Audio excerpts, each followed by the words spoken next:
তোমাদের যে কোর্স সেটার নাম হচ্ছে নন কনভেনশনাল এনার্জি, তাই না? ট্রিপলি 471 নন কনভেনশনাল এনার্জি। তো আমরা একটু স্ক্রিন শেয়ার করব এখন।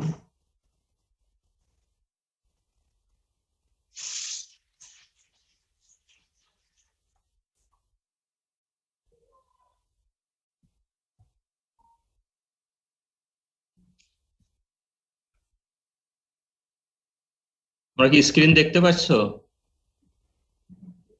আচ্ছা, এখানে তোমাদের আমি একটা মোটামুটি কোর্স প্ল্যান রেডি করে রাখছি, যদিও ডেট গুলো এখনো বসাইতে পারি নাই।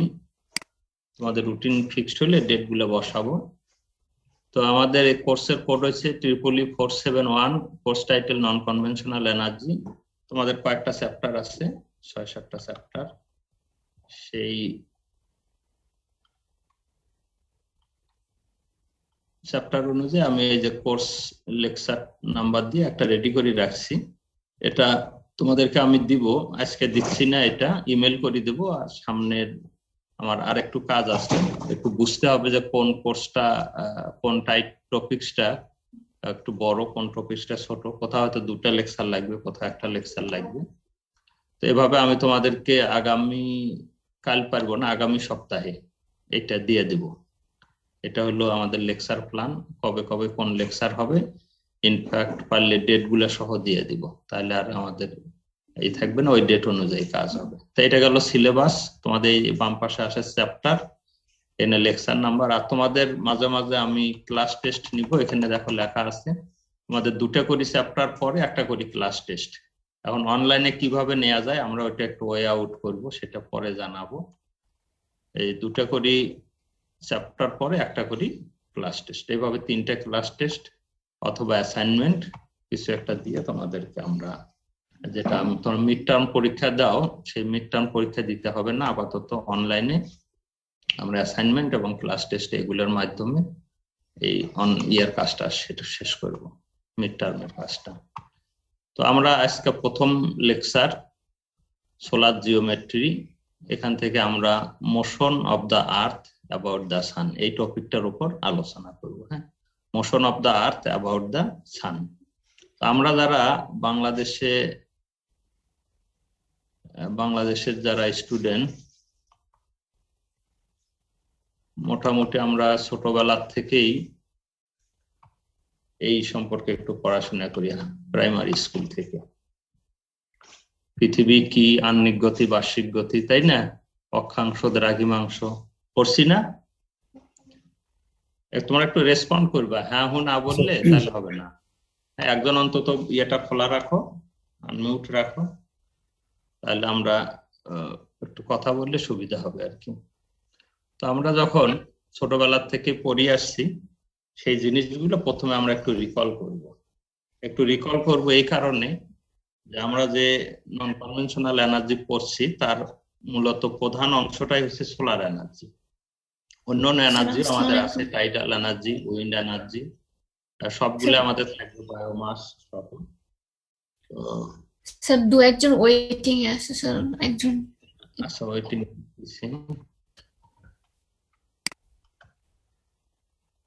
তো সবগুলোর মধ্যে যেহেতু আমাদের সোলার এনার্জিটা মেইন পার্ট এই কোর্সের, সেজন্য আমরা আগে প্রথমে সোলার সিস্টেমটা সম্পর্কে একটু আলোচনা করব। যে টপিকগুলো আমরা জানি সেগুলো শুধু একটু রিকল করব, এই কারণে যে আমাদের এটার উপরে নির্ভর করবে যে সোলার এনার্জি আমরা কোথায় ব্যবহার করতে পারবো, কোথায় পারবো না। তো প্রথমে আমরা আলোচনা করব pole of the earth. Pole of the earth কি? প্রথমে আসবে আমাদের যে পৃথিবী বা আর্থ যে আছে এটা রোটেট করে, তাই না? এই রোটেশনটা 2 রকমের। একটাকে আমরা বলবো মোশন, এটা যখন মোশনে আমরা যাব পরে, একটু পরে আবার আলোচনা করব যে পৃথিবী তার একটা নির্দিষ্ট অক্ষের উপরে নিজে রোটেট করে, আবার এই রোটেট করা অবস্থায় সূর্যের চতুর্পাশে সে ঘুরতে থাকে, তাই না? তাহলে এই পৃথিবীর যে মোশন এটাকে আমরা 2টা অংশে ভাগ করব, একটাকে বলবো রোটেশন, একটাকে বলবো রিভলিউশন। পৃথিবী তার নিজ অক্ষের চতুর্পাশে অনবরত এটা কোনো রেস্ট নাই, রেস্টলেস অবস্থায় ঘুরতেছে। তো এই ঘোরাটাকে আমরা পৃথিবীর একটা মোশন বলবো।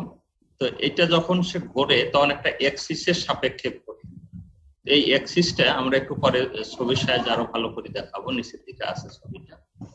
তো এটা যখন সে ঘোরে, সেই পৃথিবীর যে এক্সিসটা পৃথিবীর মধ্য দিয়ে, পৃথিবীর সেন্টার দিয়ে চিন্তা করা হয় যে একটা এক্সিস পৃথিবীর সেন্টার দিয়ে এক প্রান্ত থেকে অপর প্রান্তে গেছে।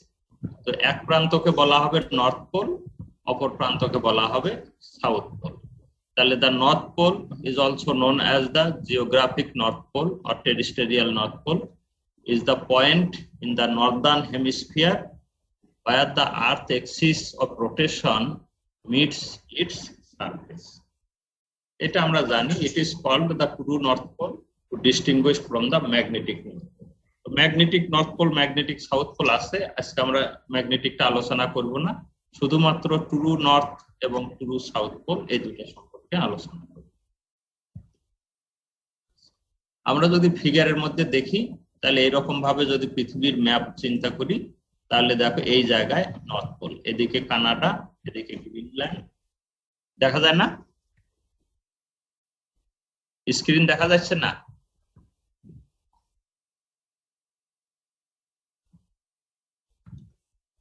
এখন দেখা যায়?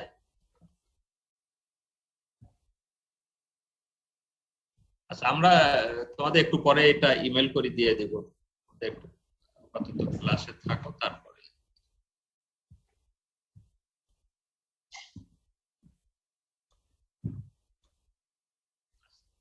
এটা হচ্ছে north pole. The North Pole is the northernmost point of the Earth, lying diametrically opposite to the South Pole. It depends.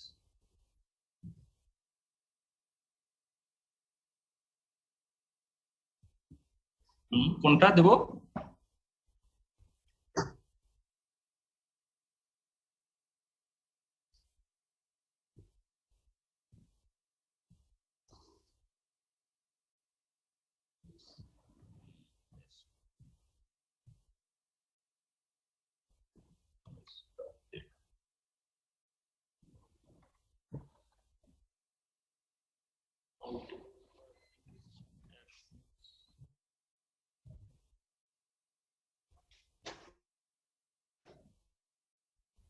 এটা তো শুধু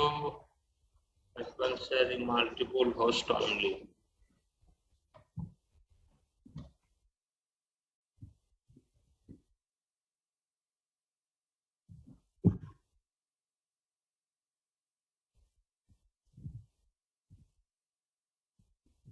দেখা গেছে না?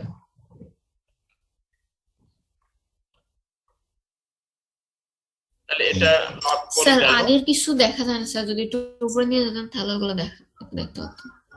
মানে আগে কি বলছেন ওগুলো বলছি না, আসছিল না। এবার আমরা দেখি south pole. The South Pole is also known as the geographic South Pole or terrestrial South Pole, is one of the 2 points where Earth axis of rotation intersects its surface. It is the southernmost point on the Earth. এখন আমরা যদি ফিগারের মধ্যে দেখি, এখানে কিন্তু land আছে। আমরা north পোলের মধ্যে একটু দুটো ছবি একখানে রাখলে ভালো হতো। নর্থ পোলটা হচ্ছে একদম সমুদ্রের মাঝখানে, হ্যাঁ, আর্কটিক ওশানের মধ্যে, আর সাউথ পোলটা হচ্ছে ল্যান্ডের মধ্যে, যেটাকে অ্যান্টার্কটিক মহাদেশ বলা হয়। তো এই নর্থ পোল এবং সাউথ পোলের আর দুটা নাম, একটা হচ্ছে আর্কটিক আর একটা হচ্ছে অ্যান্টার্কটিক। হ্যাঁ, তো এই দুটা তোমাদের পোল গেল।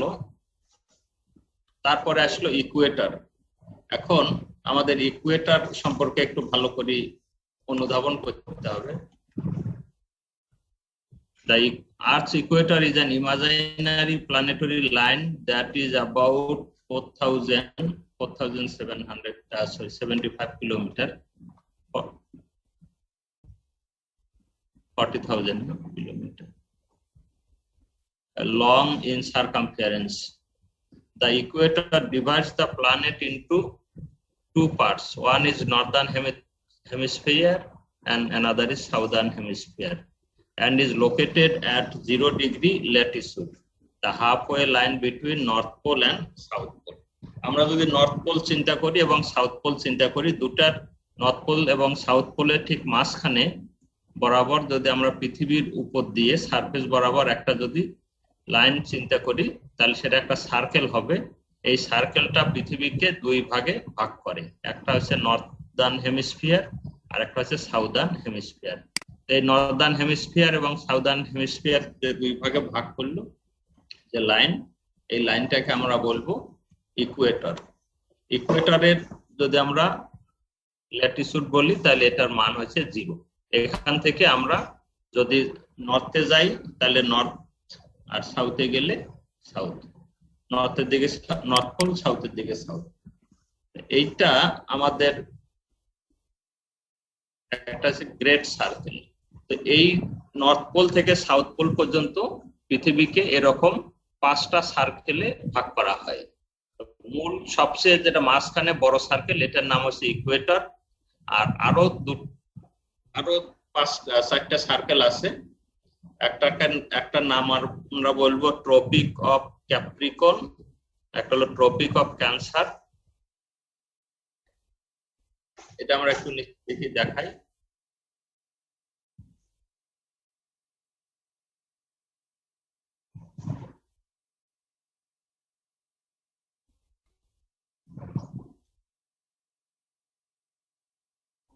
এই ফিগারটাতে যদি আমরা দেখি, মাঝ দিয়ে যে লাইনটা আছে এটা হচ্ছে ইকুয়েটর। উত্তরের দিকে নর্থের দিকে যেটা, এখান থেকে নর্থের দিকে আর একটা লাইন আমরা এটা বলবো ট্রপিক অফ ক্যান্সার, এই লাইন বরাবর। আর সাউথের দিকে আর একটা আছে ট্রপিক অফ ক্যাপ্রিকন। এগুলি ডেফিনেশন আমরা একটু বলবো। আর সব শেষে আর একটা আছে আর্কটিক সার্কেল, আর সব শেষে সাউথে হচ্ছে অ্যান্টার্কটিক সার্কেল।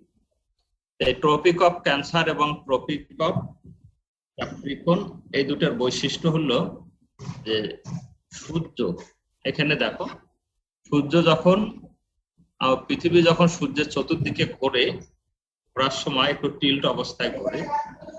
আর একে এক সময় ইকুয়েটর থেকে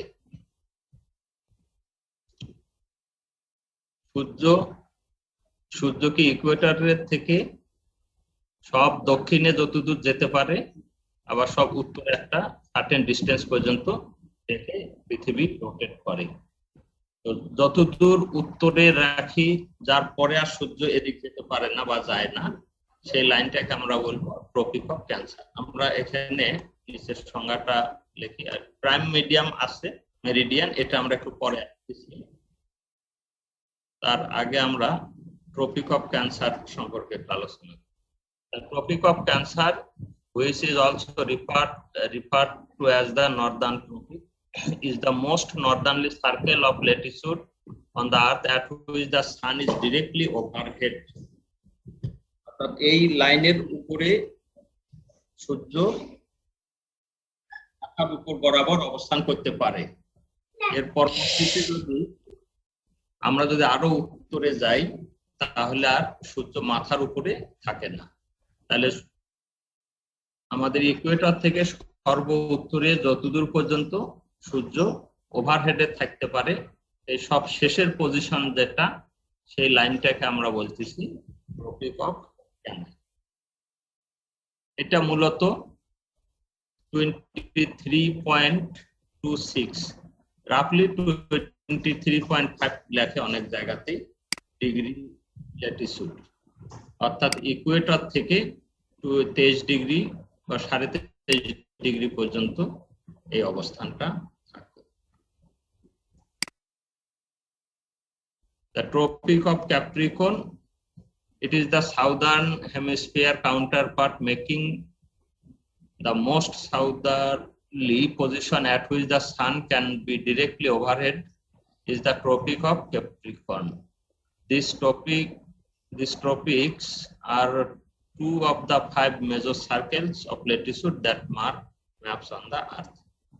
যেটা আমরা একটু আগে বললাম যে নর্থের দিকে হলো ট্রপিক অফ ক্যান্সার আর সাউথের দিকে হলো ট্রপিক অফ ক্যাপ্রিকর্ন। আমরা আবার পূর্বের ছবিটাতে একটু ফিরে যাই।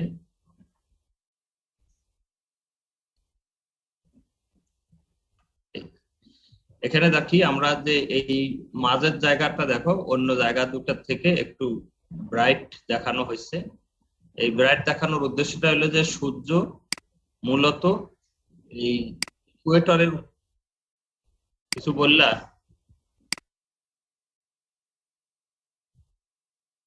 না, এটা হলো কি যে তোমার মূলত এই লাইন বরাবর থাকে ইকুয়েটরের উপর দিয়ে, কিন্তু সিজন যখন চেঞ্জ হয় আমরা একটু পরে সেই জিনিসটা আলোচনা করব আর একটা ইয়ের মাধ্যমে, তখন সূর্য কিন্তু এখান থেকে এদিকে এই পর্যন্ত যেতে পারে, এখানে এই পর্যন্ত যেতে পারে। অর্থাৎ এই 23 ডিগ্রি 23.5 ডিগ্রি নর্থ এবং 23.5 ডিগ্রি সাউথ এর উপরেই সূর্যটার পজিশনটা নির্ভর করে।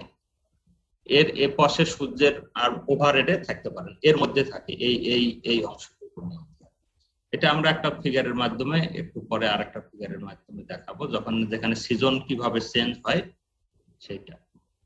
তাহলে আমাদের এটার উদ্দেশ্যটা হলো যে এই যে 23 ডিগ্রি নর্থ এবং 23 ডিগ্রি সাউথ এর মধ্যে কিন্তু সূর্যের মূল অবস্থানটা, অর্থাৎ সোলার এনার্জি বা সোলার সিস্টেমকে যদি আমরা এনার্জিতে কনভার্ট করতে যাই, তাহলে এই যে রিজিয়নটা, যারা জিওগ্রাফিক্যালি এই রিজিয়নের উপর দিয়ে সূর্য কিন্তু বছরে বেশিরভাগ সময়টা এর উপরে সবচেয়ে বেশি আলো দেয়। তাহলে আমরা যদি এর উত্তরে এবং এর থেকে দক্ষিণে যাই তাহলে সূর্যের আলো কম পাবো। এই জায়গার মধ্যে সূর্যের আলো পাবো, গড়ে সারা বছর ধরে এই জায়গায় সূর্যের আলো পাওয়া যাবে। এর আমরা এখান থেকে যত নর্থে এবং যত সাউথে যাব সূর্যের আলো তত কমতে থাকবে, অর্থাৎ ডে টাইম কমতে থাকবে, আবার সূর্যের তাপমাত্রাও কমতে থাকবে। তো এইটা হলো মূল উদ্দেশ্য, যে আমাদের এই অবস্থানের মধ্যে সূর্যের কে আমরা সবচেয়ে বেশি আলো পাবো, সারা বছর ধরে আলো পাবো, এই জায়গাগুলোতে আমরা সূর্যের সোলার এনার্জিটাকে বেশি ব্যবহার করতে পারি।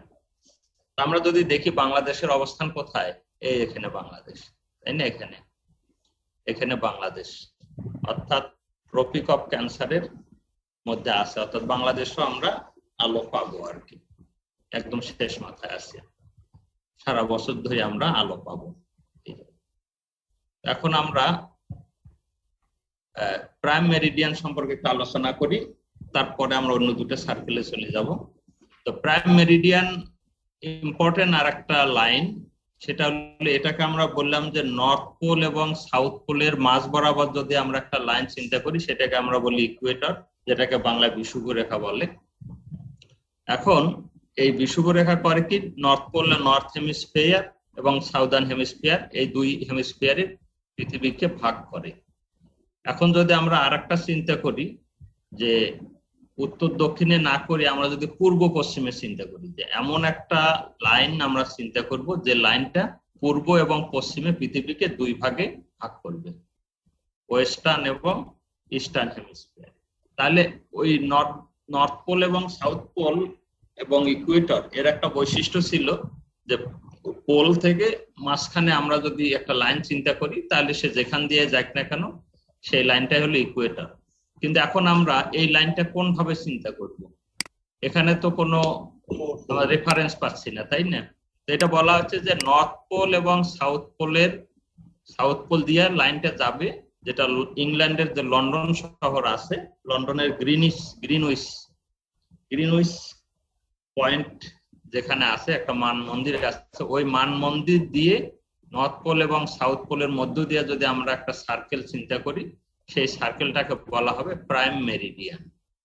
প্রাইম মেরিডিয়ান এটা আমাদের কাজে লাগবে লংগিটিউড যখন আমরা বের করব, তখন ওই প্রাইম মেরিডিয়ানের সাপেক্ষে ইস্ট এবং ওয়েস্টে আমরা লংগিটিউডটা ক্যালকুলেট করব, আর ওই প্রাইম মেরিডিয়ানকে 0 ধরি, এর রেসপেক্টে ইস্ট এবং ওয়েস্টে আমরা এটা ক্যালকুলেট করব। তাহলে যখন আমরা মেরিডিয়ান ক্যালকুলেট করব তখন লংগিটিউড যখন ক্যালকুলেট করব তখন আমরা সেটাকে ধরবো মেরিডিয়ানের সাপেক্ষে বা প্রাইম মেরিডিয়ানকে 0 ধরে, আর যখন আমরা ল্যাটিটিউড ক্যালকুলেট করব তখন আমরা ইকুয়েটরকে 0 ধরবো, ইকুয়েটরকে 0 ধরি, এর ডানে এবং বামে অর্থাৎ নর্থ এবং সাউথের দিকে গেলে আমরা এটাকে ল্যাটিটিউড পাবো। তাহলে ল্যাটিটিউড এবং লংগিটিউড এই দুটো জিনিসে আমাদের পরবর্তীতে কাজে লাগবে। পৃথিবীর সারফেসে যে কোনো একটা লোকেশন যদি আমরা চিন্তা করি তাহলে ল্যাটিটিউড এবং লংগিটিউডের মাধ্যমে আমরা এটাকে কোঅর্ডিনেটটাকে নির্দিষ্ট করতে পারবো। আর দুটো আমাদের সার্কেল আছে, আমরা পাঁচটা সার্কেলের কথা বলছিলাম। একটা ইকুয়েটর, একটা ট্রপিক অফ ক্যান্সার, একটা ট্রপিক অফ ক্যাপ্রিকন, আর একটা হচ্ছে আর্কটিক সার্কেল, আর একটা হলো অ্যান্টার্কটিক সার্কেল। এটা উপরের দিকে আছে।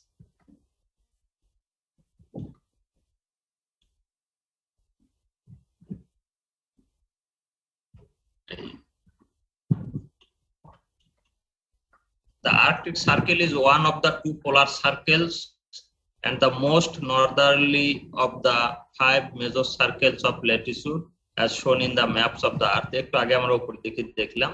It marks the northernmost point at which the center of the moon, sun is just visible. এই জায়গাটা আমাদের একটু বুঝতে হবে যে এটা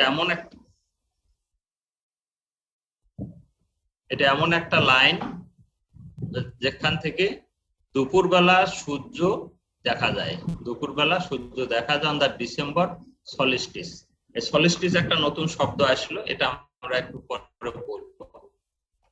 And the southernmost point at which the center of the midnight sun is just visible on the June solstice.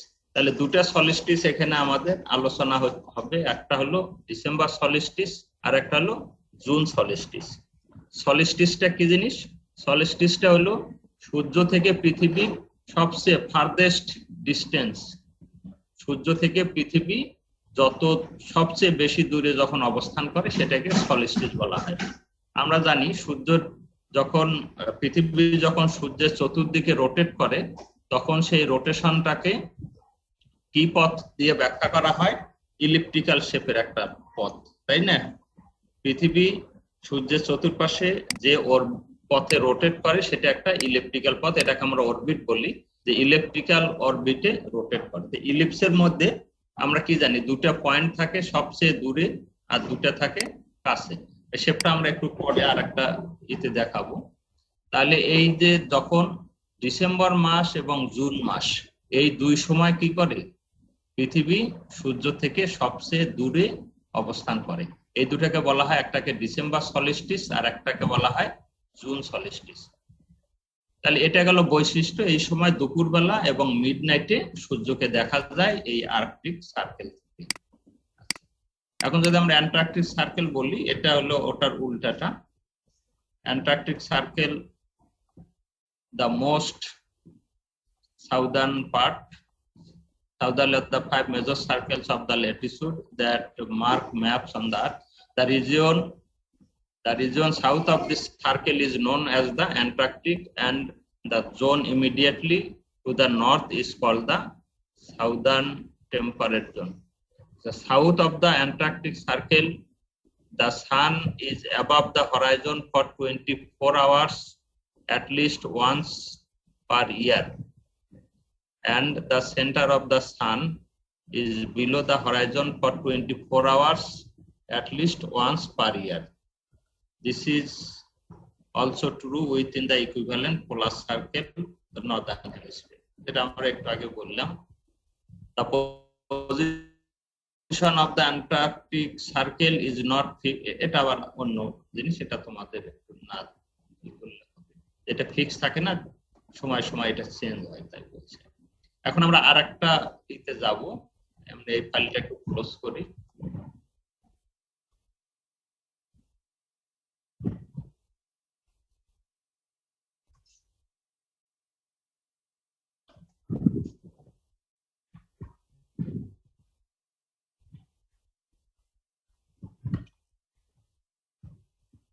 আমরা যদি এই ছবিটা দেখি, এখানে হচ্ছে পৃথিবীর এটা এক্সিস দেখানো হচ্ছে, এক্সিসের সাপেক্ষে পৃথিবী রোটেট করে, রোটেশনটা এখানে দেখানো হচ্ছে। এই রোটেশন অবস্থায় দেখো পৃথিবী এইভাবে ঘুরতে থাকে। তো এই যে পথ বা অরবিট, এটাকে বলা আছে ইলিপ্টিক্যাল অরবিট। সূর্য থেকে এই উইন্টারে, এটা উইন্টার সলিস্টিস অর্থাৎ ডিসেম্বর মাসে, আর এটা হলো সামার সলিস্টিস অর্থাৎ জুন মাসে, 21শে জুন। তাহলে 21শে জুন এবং 22শে ডিসেম্বর এই দুই দিন পৃথিবী সূর্য থেকে সবচেয়ে দূরে অবস্থান করে। তাহলে যখন এই সাউদা সলিস্টিস অবস্থায় থাকে তখন দেখো এই পৃথিবীর কে দুটো অংশে দেখানো হয়েছে, একটাকে দেখো একটু গ্রিনিশ আর একটাকে একটু ব্লুইশ। তো এই অংশে সূর্যের আলো কি হয়, সূর্যের আলো পড়ে, এই অংশে সূর্যের আলো কম পড়ে। তো যার কারণে এই সময় দেখো এখানে আমরা যদি নর্থ পোল এবং সাউথ পোল চিন্তা করি, দেখো নর্থ পোলে এখন কি আলো কম, সূর্যের আলো কম, এখানে সাউথ পোলে সূর্যের আলো বেশি। তাহলে উইন্টার সলিস্টিস যখন হয় তখন summer in the southern hemisphere আর winter in the northern hemisphere. একইভাবে আমরা যদি জুন মাসে চিন্তা করি, 21শে জুনের কথা বলা হচ্ছে, কিন্তু এই সময় দেখো summer in the northern hemisphere, winter in the southern hemisphere. আর দুটো অবস্থান আছে সূর্যের, এই দুটো অবস্থান হলো, একটা হলো 21শে মার্চ আর একটা হচ্ছে 23শে সেপ্টেম্বর। এই দুই সময় সূর্য কি করে, পৃথিবীর সবচেয়ে কাছে চলে আসে। এখন এই সময়ে সূর্য থেকে আমরা যে আলোটা পাই সেটা প্রত্যেক নর্থ পোলও যেমন পায়, সাউথ পোলও সমান পায়। দুটা ইকুয়ালি ব্রাইট দেখানো হচ্ছে, নর্থ পোলও যতখানি সাউথ পোলও ঠিক ততখানি, এখানেও নর্থ পোলও যতখানি সাউথ পোল ততখানি। এটাকে বলা হয় ইকুইনক্স। একটা হলো সলিস্টিস, যখন পৃথিবী থেকে সূর্য দূরে চলে যায় সেটা হলো সলিস্টিস, আর এটাকে বলা হচ্ছে ইকুইনক্স। তো এখানে নর্থ পোলে যখন স্প্রিং, সাউথ পোলে তখন অটাম, আবার এখানে সাউথ পোলে যখন স্প্রিং, নর্থ পোলে অটাম। এটা হলো আমাদের সেপ্টেম্বর, 23শে সেপ্টেম্বর, আর এটা হলো আমাদের 21শে মার্চ। তাহলে এইভাবে পৃথিবী ঘুরতে থাকে। তাহলে পৃথিবী যদি আমরা যে কোনো এক স্থান থেকে চিন্তা করি, পৃথিবী একবার ঘুরতে সময় লাগে কত, 24 ঘন্টা, তাই না? আর পৃথিবী এরকম যে কোনো এক অবস্থান থেকে সূর্যের চতুর্পাশে রোটেট করে আবার সেই অবস্থানে ফিরে আসতে কতবার রোটেট করে, 365.25, অ্যাপ্রক্সিমেটলি 365 দিন 6 ঘন্টা, তাই না? তাহলে পৃথিবীর সূর্যের চতুর্পাশে পৃথিবী একবার ঘুরে আসতে যে সময় লাগে সেটাকে আমরা বলি 1 ইয়ার, সেটা হলো 365 দিন 6 ঘন্টা। তাহলে আমাদের বছর যেহেতু আমরা 365 দিনে কাউন্ট করি, এই 6 ঘন্টাকে কি করা হয়, প্রথমে আমরা বাদ দেই, আসলে আমরা ইগনোর করি, বছর পর পর একদিন করি বেশি দেখানো হয়, তাই না? ফেব্রুয়ারি মাসে এই যে 365.14 ডে, এই 4 বছর মিলি একদিন বেশি ধরিয়ে ফেব্রুয়ারি মাসে 29 দিন দেখানো হয়, যেটাকে আমরা বলি লিপ ইয়ার। তো তোমাদের সময় প্রায় মনে হয় শেষের দিকে, একটু তো কেউ কিছু বললা নাকি? তাহলে শোনো, আমরা আজকে এখন ক্লাস মোটামুটি আজকে এটুকুই আলোচনা ছিল। দুটো ফাইল তোমাদেরকে আমি একটু পরে পাঠাই দিব, তোমরা এটা পড়বা। এই ফাইলটার শেষে দেখবা কিছু, সব আমি ইন্টারনেট থেকেই নিচ্ছি, এখানে কিছু প্রশ্ন দেয়া আছে, এই প্রশ্নগুলোর উত্তরগুলো লিখবা, এখানে দেখি লিখলেই হবে। অনলাইনেও আছে, তোমাদের এমনি টেক্সট বইও পাবা। এই প্রশ্নগুলো একটু পড়ি শিখে রাখবে, পরের দিন একটু জিজ্ঞাসা করবো আর কি, বাইরের উপরে নির্ভর করি তোমাদের কিছু অ্যাসাইনমেন্ট দিতে পারি। তাহলে যে কথাগুলো বললাম এখানে মোটামুটি সুন্দর করে গোছায় লেখা আছে দুটো ফাইলে, তোমরা এটা একটু। তাহলে মোশন অফ দা আর্থ বললে আমরা দুটার মোশন বুঝবো, একটা হচ্ছে রোটেশন আর একটা হলো রিভলিউশন। একটা হলো রোটেশন আর একটা হচ্ছে রিভলিউশন। রোটেশন কি? রোটেশন হচ্ছে motion of the earth about its axis, motion of the earth about its axis.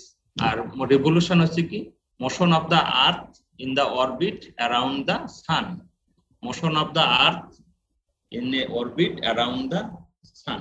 The movement of the earth around the sun in a fixed path or orbit is called revolution.